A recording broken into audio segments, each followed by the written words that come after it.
Bonsoir. Nous sommes dans l'entre-deux-guerres, une période pleine de contradictions. Ces folles années qui commencent dans un immense espoir de paix. On n'en veut plus de la guerre, plus jamais. Ces années qui s'achèvent dans la désillusion. On va encore se tirer dessus. Les objets souvenirs de cette époque ne manquent pas sur les marchés aux puces. J'adore les puces. Une de mes amies en a déniché quelques-uns pour nous. Ces années vont bouleverser le monde. C'est le début de la production en série à grande échelle. Le début aussi des loisirs pour tout le monde. C'est l'affirmation politique.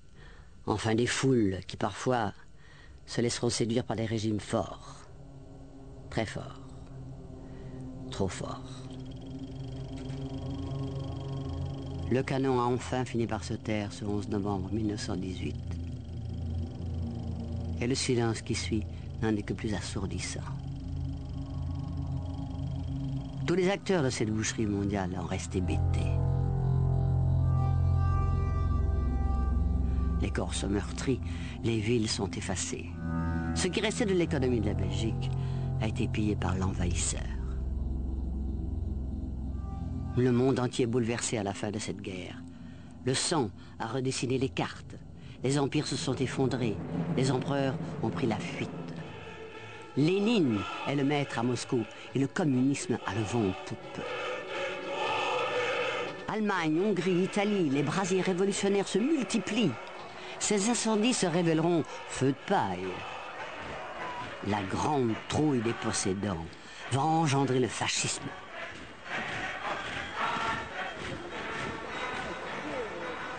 Tout cela semble bien loin aujourd'hui. Il n'y a plus que les objets et les textes qui témoignent de cette époque.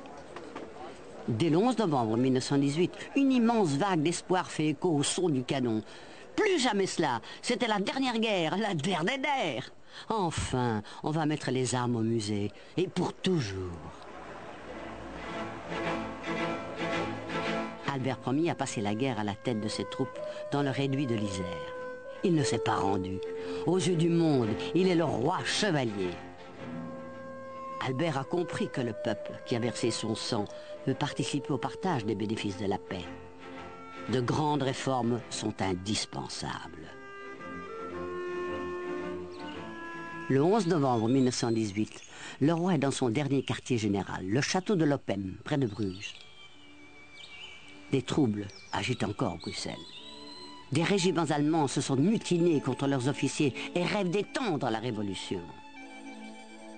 Depuis fin octobre, le roi Albert et la reine Elisabeth partagent la demeure du baron Van Kaloen. Le couple dort sur des lits de camp. Le roi multiplie les contacts, les personnalités défilent. Le château de Lopem est devenu le centre politique du pays. L'enjeu de ces consultations, c'est la mise en chantier d'une Belgique nouvelle, plus démocratique, un peu plus sociale et un peu plus flamande. La Belgique est victorieuse. Et le roi Albert se trouve dans son quartier général, à Lopem. Et au fond, il prépare une entrée triomphale à Bruxelles. Et là, surprise, il reçoit deux hommes politiques. Il y a Paul-Émile Janson, qui est un homme politique libéral, bruxellois. Il y a Édouard Ansel, qui est le grand tribun socialiste gantois. Et ces deux-là, au lieu de féliciter le roi, au lieu de se congratuler du succès des armées, non, ils décrivent la situation à l'intérieur du pays comme une situation catastrophique. On est au bord de l'émeute. Mais évidemment, il y a 800 000 chômeurs, il y a 2 millions de personnes qui sont assistées. Je rappelle que nous sommes en 1918, on est un an après la grande révolution russe, et donc ils ont peur, disons le mot, ils ont peur, et ils convainquent le roi de faire un coup, on dirait aujourd'hui, médiatique, de faire baisser le thermomètre, de faire baisser la fièvre, et comment? En octroyant le suffrage universel. Le premier gouvernement d'union nationale est formé à Lopem le 16 novembre 1918. Il est présidé par un catholique, Léon Delacroix, une nouvelle tête en politique. Le patron des socialistes, Émile van der Velde, devient ministre de la Justice. L'union de toutes les forces politiques est indispensable. Catholiques, libéraux et même, incroyable avant-guerre, des socialistes. Tous sont convaincus. Rien ne sera jamais plus comme avant.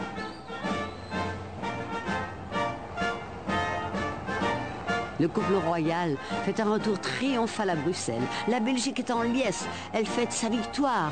Elle fête son roi.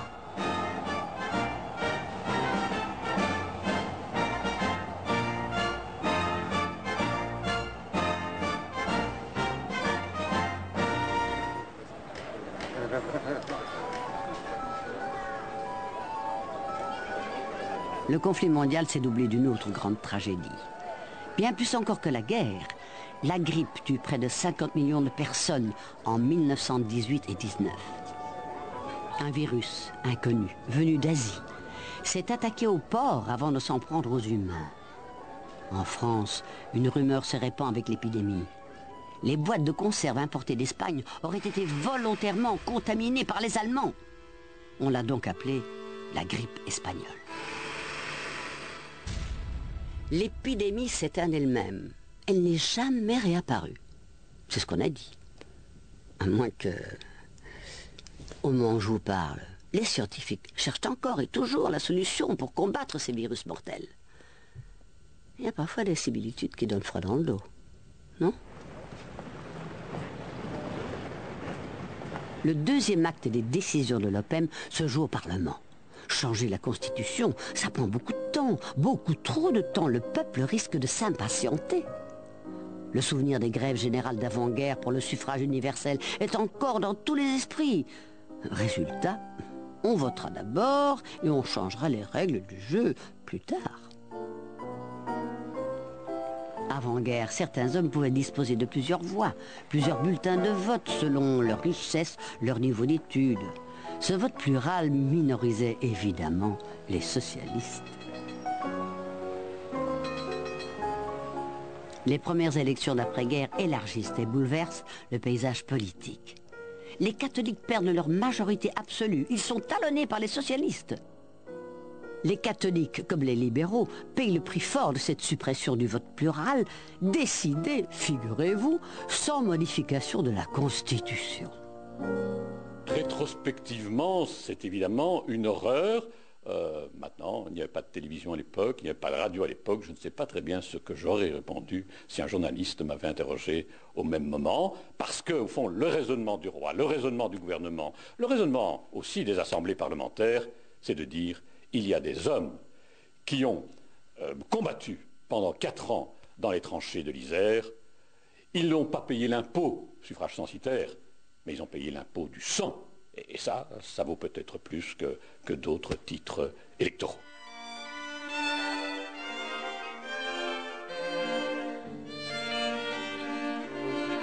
Voter aux législatives restera très longtemps encore une affaire d'hommes.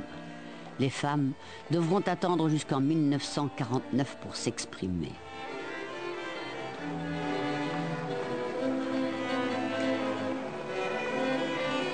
La vie de monsieur et madame tout-le-monde est tout entière encore dominée par les conséquences de la guerre. Mais peu à peu, la situation s'améliore. On recommence à manger à sa faim. La viande revient sur les tables.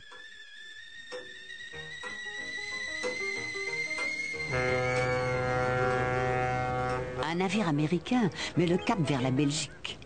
À son bord, les passagers se livrent à d'étonnants exercices. Ces athlètes se préparent pour les Jeux olympiques d'Anvers. Ceux de 1916 prévus à Berlin n'ont pas eu lieu.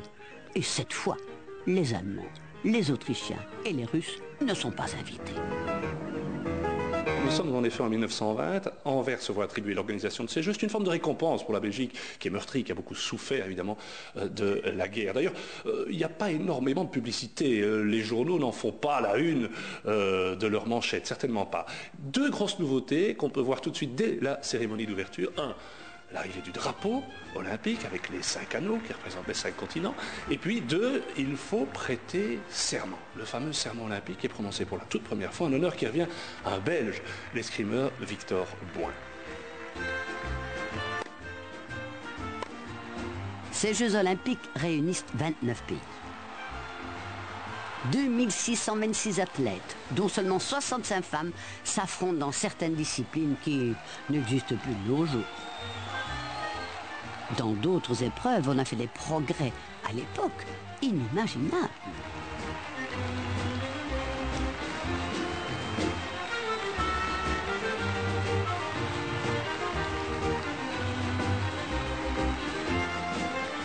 Et puis, il y a cette moisson de médailles. Je ne sais pas si vous vous rendez compte à l'époque. 42 médailles. On n'a plus jamais fait aussi bien. Dont 16 en or. 8 pour une seule discipline, le tir à l'arc. C'était une de nos grandes spécialités. Et puis, on a surtout retenu le titre olympique conquis par notre équipe nationale de football. Je vous sens sourire. Oui, 1920. Une équipe nationale belge championne olympique. D'ailleurs, c'est à ce moment-là qu'arrive le mot « diable rouge ». Il faut savoir que nos Belges étaient tellement bons qu'on les a appelés les diables. Sans doute étaient-ils un petit peu diaboliques à cette époque-là. Donc les diables, leur tunique était rouge, tout simplement. C'est comme ça qu'est né le nom « diable rouge ».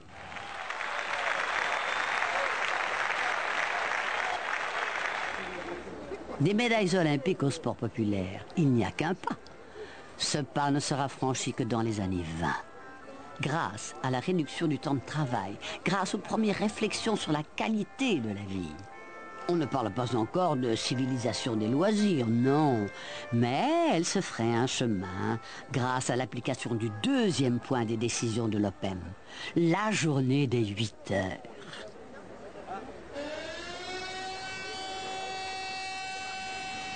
La journée des 8 heures, c'est une vieille revendication du mouvement ouvrier. Cette revendication sera enfin satisfaite après de longues discussions au Parlement.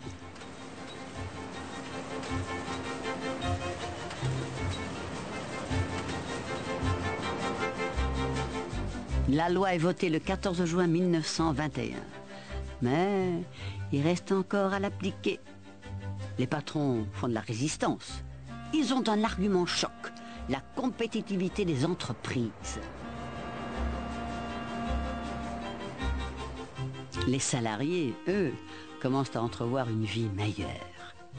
Pourtant, les syndicats auront encore souvent recours à la grève pour faire appliquer la loi des 8 heures, leur grande conquête. Elle va changer radicalement la vie des travailleurs, parce qu'après, cette loi des 8 heures sera suivie par une loi des 40 heures aussi. Ça, c'est important, parce que c'était 8 heures par jour le maximum, mais on pouvait travailler 6 ou 7 jours par semaine. Après, on est arrivé aux 40 heures. Et là, de nouveau, ça a changé toute la vie des travailleurs, puisqu'ils ont pu progressivement trouver des loisirs.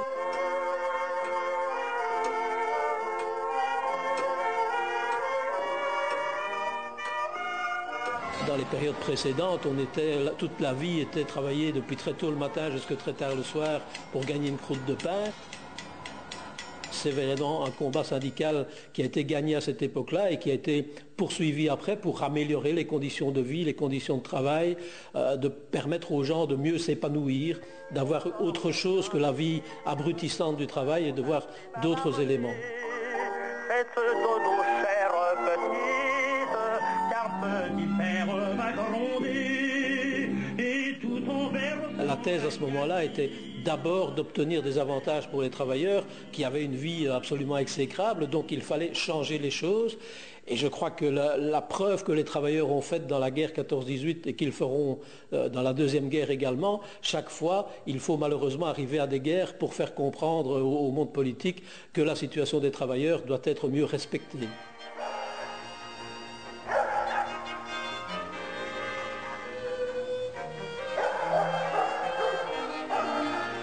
À partir de 1925, tout semble sourire à la Belgique. La machine économique tourne à plein rendement.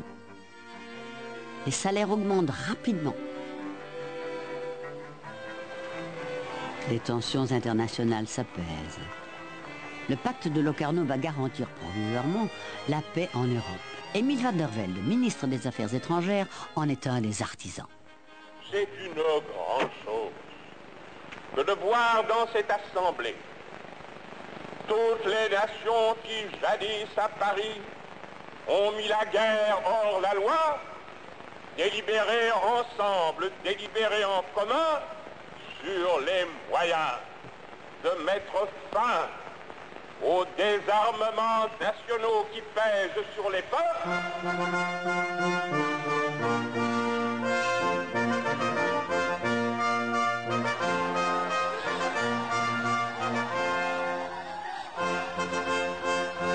c'est l'euphorie, à l'image du bonheur qui vient d'unir le prince Léopold, fils du roi Albert, à une princesse venue du Nord. Astrid conquiert tous les cœurs par sa grâce, sa simplicité. Elle devient rapidement une star de la presse people de l'époque.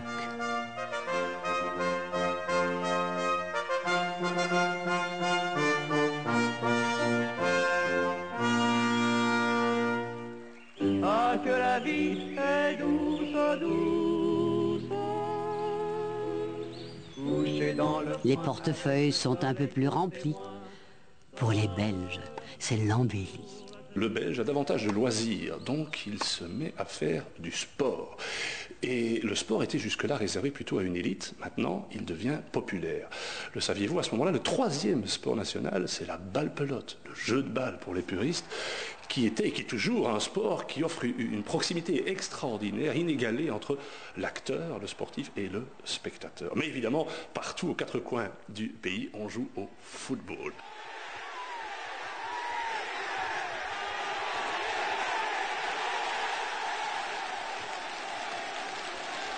Petite anecdote, nous sommes donc dans les années 30 et le fameux joueur du Berscott, Raymond Brel, est suspendu par la fédération. Pourquoi? Parce qu'il exploitait en même temps un café et gagnait donc de l'argent grâce au football. Vous voyez que les temps ont bien changé.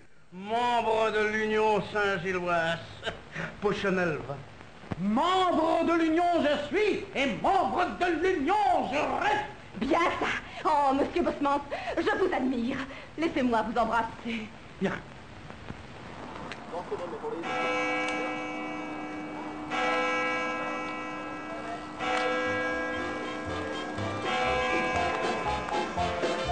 Je pense qu'on vit véritablement à cette époque-là l'âge d'or du cyclisme en Belgique. Il y a la multiplication des kermesses, les fameuses kermesses belges, surtout dans le nord du pays, mais aussi la multiplication des succès belges au Tour de France. Presque chaque année d'ailleurs, 3 victoires consécutives pour les cyclistes wallons, 3 seuls succès pour le sport wallon dans la grande boucle, avec Firmin Lambeau, qui fut le premier belge à porter le maillot jaune, et avec Léon Sieur, qu'on avait surnommé la locomotive.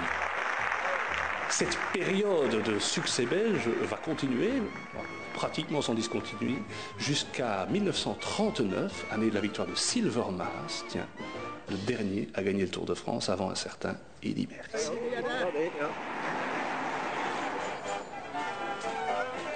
En Belgique, on parle aussi le néerlandais.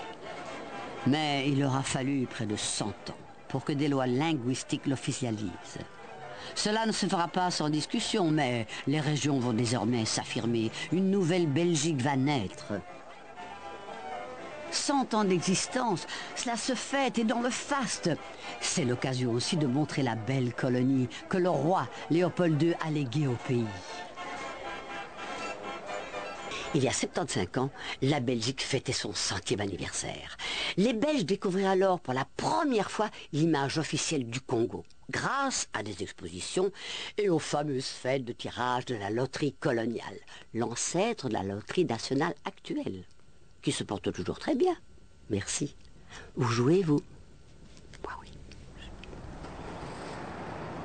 1930, mes amis, c'est l'apothéose. L'imposante arche du cinquantenaire sert pour la seconde fois lors des cérémonies fastueuses du 21 juillet à Bruxelles. Des milliers d'invités se pressent autour du trône géant. Un cortège historique de 2 km traverse Bruxelles. Sur 30 chars, 300 figurants reconstituent l'histoire du pays. Le plus applaudi des figurants, c'est celui qui incarne Léopold Ier.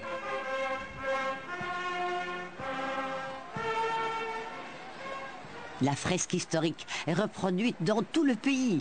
Jusque dans le moindre village, on organise des cortèges où défilent les enfants des écoles, où sont évoquées la conquête romaine, la période autrichienne ou les volontaires de 1830. La Belgique se fête, la Belgique triomphante se montre avec 2 expositions nettement plus modernes à prétention universelle. Celle d'Anvers se spécialise dans les domaines maritimes et coloniales. 1930 fait honneur à 1830. Si jamais un pays a bénéficié des bienfaits de son indépendance et de ses libertés, eh bien la Belgique. L'exposition d'Anvers réunit 29 nations dans une démonstration des tendances les plus modernistes de l'architecture. Un succès. À Liège, l'exposition de la grande industrie et des sciences n'attire que la moitié des visiteurs attendus, à cause du peu d'intérêt suscité par l'industrie et d'une météo déplorable.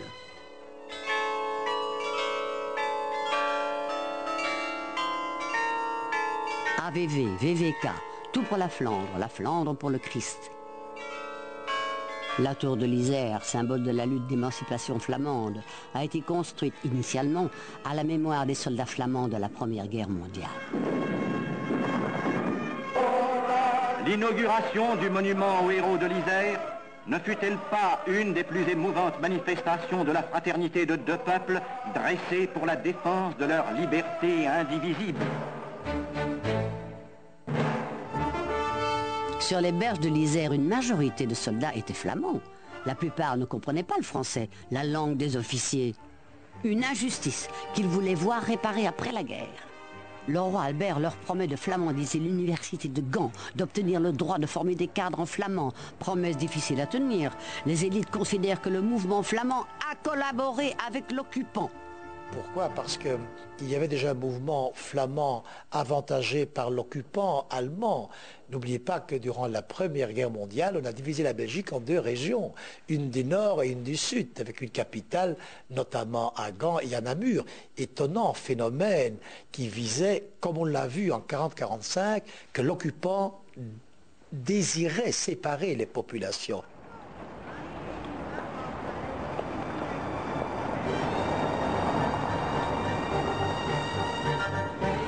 Le texte de loi créant l'université flamande de Gand est voté à la Chambre en 1922.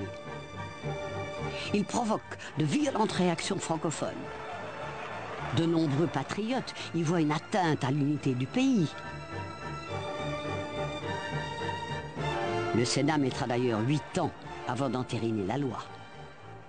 L'occupant allemand avait contribué à flamandiser l'université de Gand et la réaction patriotique était de non, jamais. On revient à l'université, l'enseignement en français. Mes parents, et ma famille habite en Flandre depuis 5 siècles, ont été éduqués en Flandre, mais en français. Au collège de Narde ou chez les bonnes sœurs d'Alost, l'enseignement se faisait en français.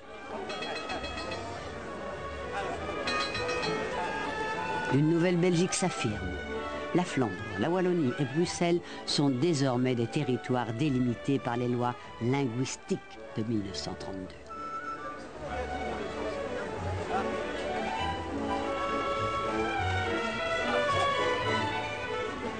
Ces lois linguistiques vont contribuer à une trêve communautaire qui va durer une 30aine d'années. Après les feux d'artifice des fêtes du centenaire, c'est le coup de barre. Le réveil est douloureux. La grande crise est là. Elle a commencé par un coup de tonnerre à la bourse de New York. L'économie américaine plonge avec le krach de Wall Street. Elle entraîne toutes les autres dans sa chute. Sur les écrans de cinéma et dans certains partis, des monstres rêvent de prendre tous les pouvoirs.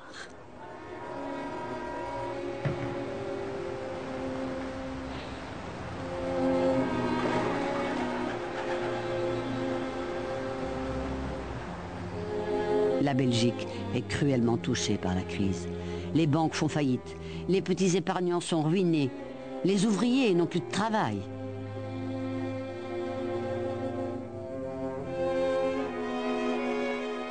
À l'époque, la banque fermait, les entreprises qui en dépendaient fermaient également, et des gens qui travaillaient dans l'industrie se retrouvaient, on dirait aujourd'hui au chômage, à l'époque ils se trouvaient simplement sans emploi et sans revenus.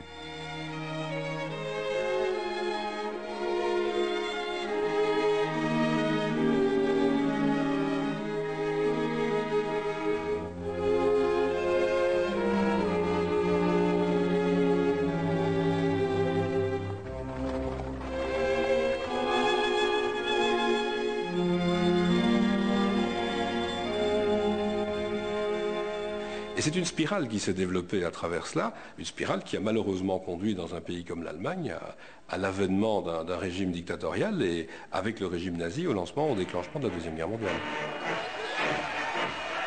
Le monde moderne semble ne pas tenir ses promesses. La démocratie est secouée par des scandales. Les hommes politiques sont en panne de réponse. En Allemagne, Hitler profite du mécontentement et des élections et il accède au pouvoir.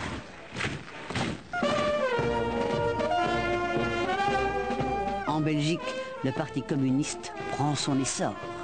Ces solutions radicales séduisent de plus en plus les travailleurs qui ne voient pas d'issue à la crise, tant la démocratie semble grippée. Le pouvoir finira pourtant par trouver des remèdes. Des emplâtres sur une jambe de bois, diront certains. J'ai des prédécesseurs qui effectivement ont réfléchi à quoi? Par exemple, séparer l'activité d'une banque et l'activité d'une entreprise, qu'on ne puisse pas se financer sur les marchés financiers tout en gérant en même temps son activité industrielle et donc en mêlant les genres. C'est ce qui a donné naissance chez nous à de grands holdings séparés des banques. On a eu la Générale de Banque et la Société Générale, Société Holding et Bancaire, la BBL et le groupe Bruxelles-Lambert, progressivement. Et je crois qu'au département des finances, il y a eu effectivement dans l'entre-deux-guerres et dans la foulée, des personnes qui se sont dit on vit une situation tellement catastrophique qu'on doit prendre des mesures drastiques. Ces mesures ont été prises, ça n'empêche pas que des crises ont encore lieu, mais ça permet de prévenir beaucoup mieux ces crises et de gérer leurs conséquences, les effets de contagion.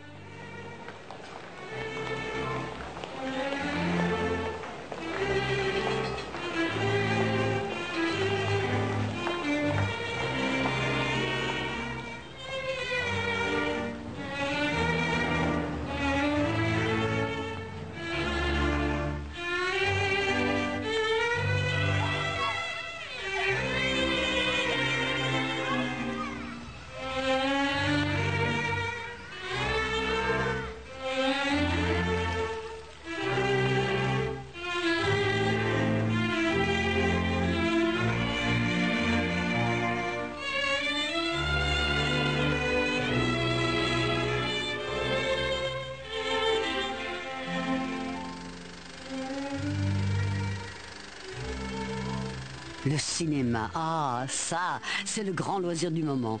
Début des années 30, il y a plus de 1000 salles et 2 millions de spectateurs en Belgique chaque semaine. Le cinéma dans les années 30, c'est vraiment ce qu'on appellerait aujourd'hui un mass média. En fait, tout le monde va au cinéma parce que, d'abord, la télévision n'existe pas et c'est le seul endroit où on peut voir des images qui bougent. Alors, on y va pourquoi? On y va pour voir le grand film, bien sûr, mais on y va aussi pour voir les actualités.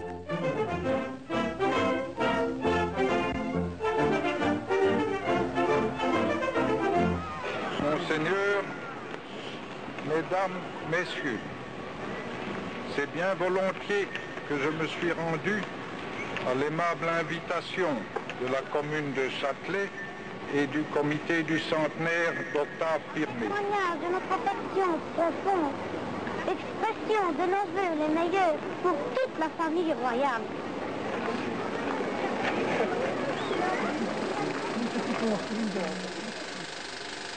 Les grands succès de l'époque sont souvent ce que l'on appelle aujourd'hui des films d'horreur. Un gorille terrorise New York, la créature de Frankenstein fait trembler les campagnes. Dans les années 30, le cinéma commercial, grand public, se différencie en deux grandes catégories, si on veut. Il y a d'abord, et les majoritaires, la catégorie du divertissement. On va au cinéma pour se changer les idées. Et bon, le sommet, c'est évidemment la comédie musicale à l'américaine, mais même en France, c'est l'époque de Fernandel, les débuts de Fernandel, des choses comme ça. Et puis, il y a un autre cinéma qui est un cinéma qu'on pourrait qualifier aujourd'hui de cinéma de l'angoisse, et d'une angoisse un peu prémonitoire.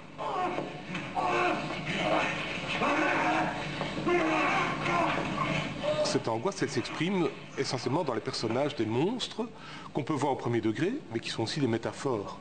Il ne faut pas avoir fait de longues études de sociologie ou de psychanalyse pour comprendre qu'il y a quelque chose qui se passe quand, en 1933, à la fois King Kong sort sur les écrans et Hitler prend le pouvoir en Allemagne.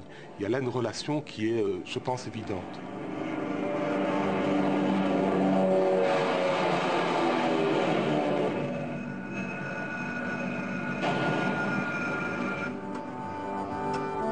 La peur du lendemain est bien réelle. Certains vont chercher une consolation dans les cieux. Les apparitions se multiplient, Banneux, Beaurain deviennent des lieux de pèlerinage et de prière.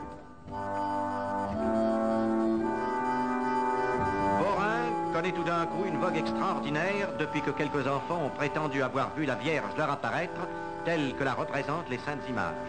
Le théâtre de cette apparition se trouve à la sortie du bourg, dans le jardin du couvent des Sœurs de Notre-Dame. Dans ce jardin est une petite grotte devant laquelle des dévots viennent prier dans l'espoir de voir la divine apparition. Beauringue va en quelques jours connaître le succès des plus célèbres buts de pèlerinage. Les auberges vont refuser du monde et déjà on n'y entend plus parler de la crise. Dans cet océan d'incertitude, la personnalité du roi chevalier fait figure de phare.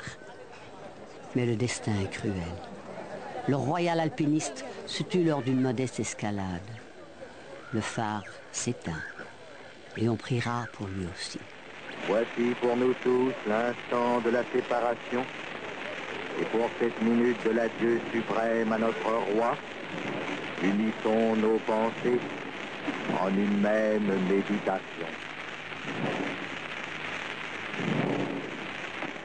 Le 17 février 1934, stupeur. Le roi chevalier n'est plus. Sa passion, l'alpinisme, l'a tué à Marche-les-Dames. La foule ne veut pas y croire. Elle se presse sur les lieux du drame. L'émotion est à son comble lors de funérailles grandioses. La radio, c'est une première, va relayer les larmes de tout un peuple. Le pays pleure le plus grand et le plus héroïque de ses souverains. 500 000 Belges assistent aux funérailles du roi. Les citoyens, en ces heures tragiques de 1934, enterrent aussi leur querelle. Encore des drapeaux qui partent, encore des délégations étrangères, encore des anciens combattants. C'est le dernier détachement de ce défilé. Et un escadron de gendarmes à cheval termine ce passage des troupes. Que la masse du cortège qui pendant des heures a défilé dans Bruxelles est maintenant arrêtée aux confins du parvis et sans doute qu'un défilé va s'organiser pendant que le clergé amènera le corps dans l'église royale. Ce sont les événements qui vont symboliser l'importance de la radio. La mort du roi Albert et le reportage qui en est fait, on dit par Théo Fleischmann, mais en réalité par une dizaine de journalistes reporters qui sont disséminés à travers toute la ville. C'est toute une dramatisation extraordinaire, les funérailles du roi Albert. C'est un événement caractéristique et symbolique, mais la radio existe dans la vie de tous les jours. Hein, et elle remplit, elle joue un rôle, pour pour désennuyer les gens. On lui a donné comme objectif de informer, d'éduquer et de distraire.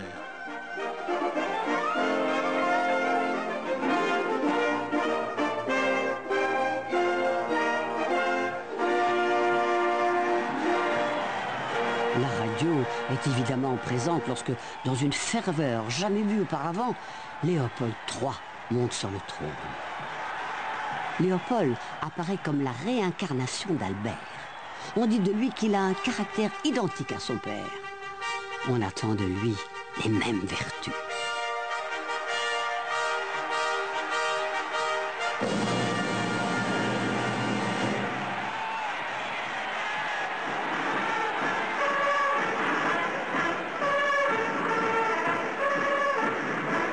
En passant ses troupes en revue, Léopold III s'inscrit rapidement dans son cadre de chef militaire. La Grande Guerre est encore dans toutes les mémoires et tout ce qui s'y rapporte est proche du sacré.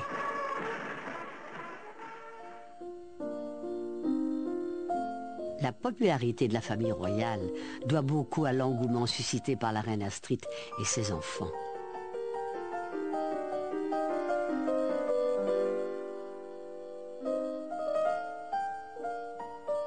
Le 25 août 1935, une abominable nouvelle frappe le pays. La voiture royale a quitté la route à Küsnacht, en Suisse. La reine Astrid est morte. Pour la seconde fois, en quelques mois, le destin assigne au peuple belge un rendez-vous tragique. Le voici aujourd'hui, rassemblé autour de sa reine morte, ainsi qu'il se pressait, il y a 18 mois, autour de son roi foudroyé. Entre 30 et 40, le nombre d'auditeurs va passer de 200 000 à 1 million. Et le budget du service public est garanti parce qu'il reçoit 9/10 des recettes des redevances. Ça n'existe plus aujourd'hui, hein. Il n'y a plus de lien entre la redevance et les émissions. Mais vous imaginez que les ressources de l'INR vont grandir d'année en année. L'Institut national de la radiodiffusion achète un terrain de 4000 m², place Flagey à Bruxelles. La construction de la maison de la radio prendra 4 ans. Elle s'achèvera en 1939. Le bâtiment est unique en son genre. 6 salles de concert, 4 studios spéciaux. Ces salles restent aujourd'hui encore, je peux vous le dire, le fin du fin de la technique acoustique.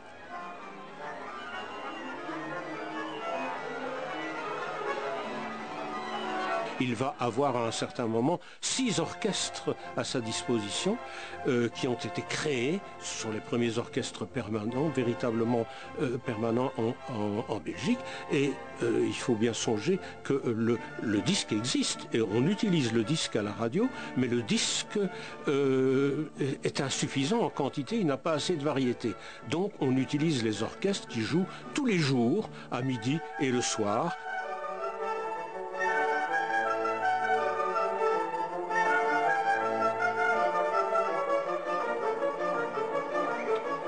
En 1936, le désarroi est profond.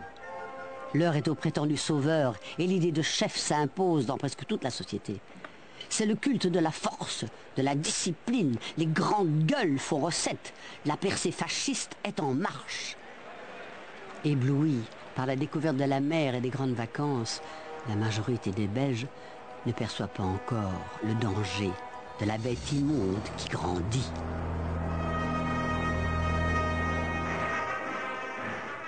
L'extrême droite monte à l'avant-scène. En Flandre, le VNV, fondé en 1933, rêve de créer un État flamand sous la houlette de son chef, Staff de Klerk. Du côté flamand, c'est une maturation d'un problème qui date de l'après-guerre, de tout ce problème des Flamands maltraités ou théoriquement maltraités par la troupe où ils étaient dirigés par des officiers de langue française. C'est tout le problème des collaborateurs, puisqu'il y avait une forte collaboration nationaliste flamande dont on veut l'amnistie. Et tout ça sur fond de crise économique, même si ça va un peu mieux, mais il y a tout de même eu une désespérance très très forte.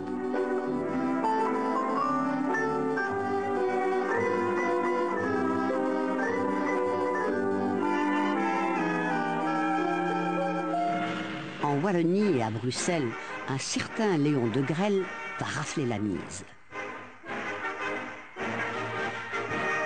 Orateur brillant, Léon de Grelle rompt en 1935 avec le Parti catholique et fonde Rex, son propre mouvement. Sa campagne consiste à fustiger le monde politique présenté comme totalement corrompu. Balayons les pourris, nettoyons les écuries. Des slogans chocs, c'est court, c'est peu, mais ça marche. Du côté francophone, avec De Grelle et avec Rex, vous avez évidemment le même fond sorti lente d'une crise très virulente sur le plan économique. Et alors vous aviez eu toute une campagne sur le monde politique pourri qui avait été orchestrée de façon tout de même très très forte. C'est tout ce climat fait à la fois de tous ces malheurs des années 30, auxquels vous ajoutez une attaque frontale contre le régime parlementaire, vous avez l'environnement international, c'est tout cela qui en grande partie explique ces événements.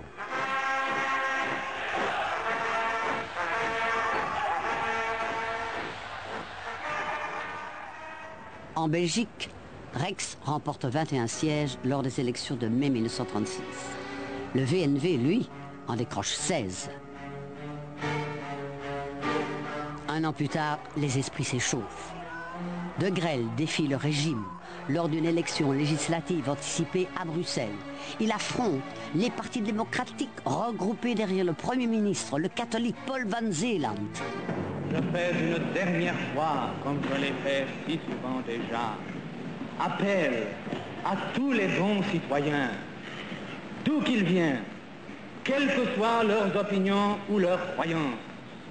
Je leur demande de se réunir pour travailler tous ensemble à la grandeur de la patrie. Eh bien, nous disons, monsieur Van Zeeland, si vous voulez faire des révélations terribles, si vous voulez confondre secrets devant tous ces hommes, venez à cette tribune les faire, vous avez la parole. Le roi, la loi, la liberté. De Grelle est battu à plate couture. C'est un feu de paille sur le plan électoral, mais sur le plan tout de même d'un risque de fond, ça va subsister, il va rester jusqu'à la guerre. Et puis une grande partie, pas tous, mais une grande partie de ces gens iront vers la collaboration. Il va rester là un parti fascisant, d'ailleurs qui a des relations avec Mussolini et Hitler, qui aura même des aides financières, pas extrêmement importantes, mais il y aura des relations structurelles. Donc le soufflet retombe sur le plan d'une grande partie de l'opinion publique, mais malgré tout, le cancer est là. En Flandre, le cancer reste tenace, à l'image de Stave de Klerk, le Führer local, qui va entraîner ses partisans quelques années plus tard dans la collaboration.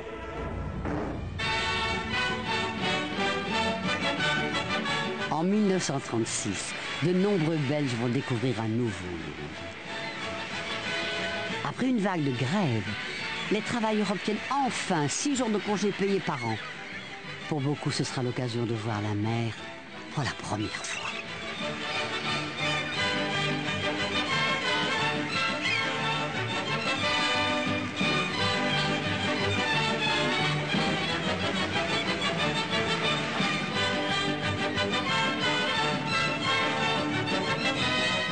Pour les modestes, le camping prend son essor. Et pour les nantis, la caravane est de sortie. Les Belges découvrent un horizon plus vaste que celui de leur usine ou de leur bureau.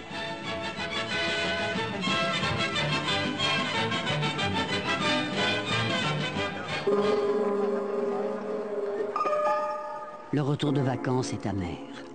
En Allemagne, flotte une odeur de poudre, les musiques deviennent plus martiales, les industriels en armement se frottent les mains. Chez nous, les militaires planchent sur des moyens de défense et la crainte s'installe à nouveau. En Espagne, la poudre parle déjà. C'est la guerre civile. L'Allemagne en profite pour tester ses hommes, son matériel. Hitler vole au secours du général Franco, qui s'est soulevé contre le gouvernement républicain. Face à l'agression fasciste en Espagne, les grandes démocraties sont hésitantes, divisées. La Belgique, elle, fait le choix du retour à la politique de neutralité d'avant 1914. La nouvelle politique s'explique par 2 choses. Des histoires de politique extérieure et des histoires de politique intérieure. Politique extérieure, on a l'impression que la France est trop faible, et que s'associer à un faible, ce n'est pas très confortable. Du côté intérieur, il est tout à fait clair que les catholiques et le capital n'aiment pas la France du Front populaire. Et il faut ajouter que les Flamands ne veulent pas s'associer à cette France. Et en plus, le roi, depuis toujours, nos rois préfèrent la politique de neutralité. C'est pour ça que la Belgique opte en fin de compte pour la politique des mains libres, pour la politique d'indépendance.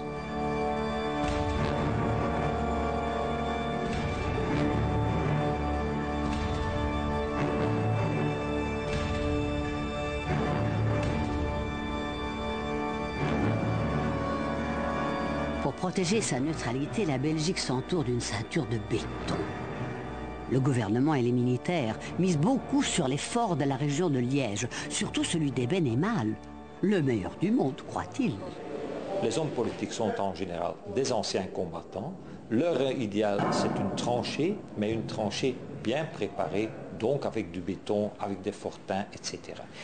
Et on verra que toute la discussion au sein des gens qui réfléchissent à la chose en Belgique est une discussion entre béton et mobilité. C'est une discussion entre une armée de masse et une armée performante, motorisés, type chasseurs ardennais, cyclistes sur les frontières, une cavalerie montée, etc. L'homme s'est incorporé sa création. Sa machine et lui ne font qu'un. Sa machine obéit à sa volonté. Soldats de Flandre, soldats de Wallonie, nous savons que le pays peut compter sur vous pour conserver intact ses biens, sa liberté, son honneur. Le grand public lui-même, à la vue de ces masses prêtes à sauvegarder nos frontières, partagera la confiance et la sécurité que nos soldats eux-mêmes éprouvent. À un jet de pierre de nos défenses, l'Allemagne bande ses muscles. Hitler a de plus en plus d'appétit. Le Reich annexe l'Autriche.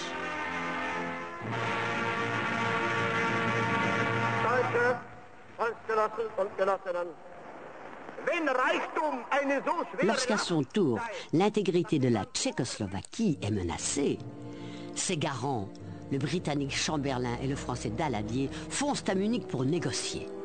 Ils finissent par laisser les mains libres au Führer et reviennent dans le soulagement général. La guerre est évitée, pour le moment. À leur retour, Chamberlain et Daladier sont accueillis comme des héros. Les cons s'ils savaient, dira alors Daladier. Se doit de faire une politique prudente et les hommes qui dirigent la Belgique se doivent de vivre avec cette idée que la guerre n'est pas inévitable, que la guerre peut être évitée, se doivent de vivre avec cette volonté de lutter pour apporter leur contribution à la paix du monde, mais pour faire aussi tous leurs efforts, pour si par malheur la guerre éclatait, leur pays soit préservé de cet abominable fléau. Cette politique sera soutenue par, disons, 80% des Belges. Si on réfléchit bien, ce sont seuls les socialistes wallons qui auparavant étaient antimilitaristes et qui parlaient du fusil brisé, qui voient le danger. Mais la droite en général croit, avec la grande masse des Belges, s'en sortir par cette politique de neutralité.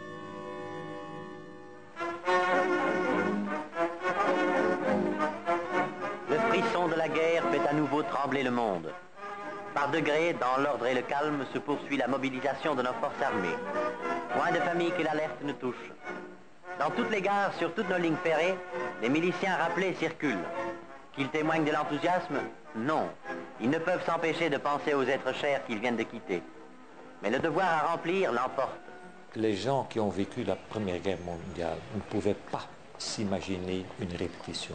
Et même quand commence la guerre officiellement en septembre 1939, du côté allié, on ne bouge pas, parce qu'on est convaincu que la guerre se terminera et que ce sera un blocus économique, et pas plus, hein, qu'il n'y aura pas de combat sur le front, qu'il n'y aura pas d'offensive, parce que cette hécatombe est inconcevable.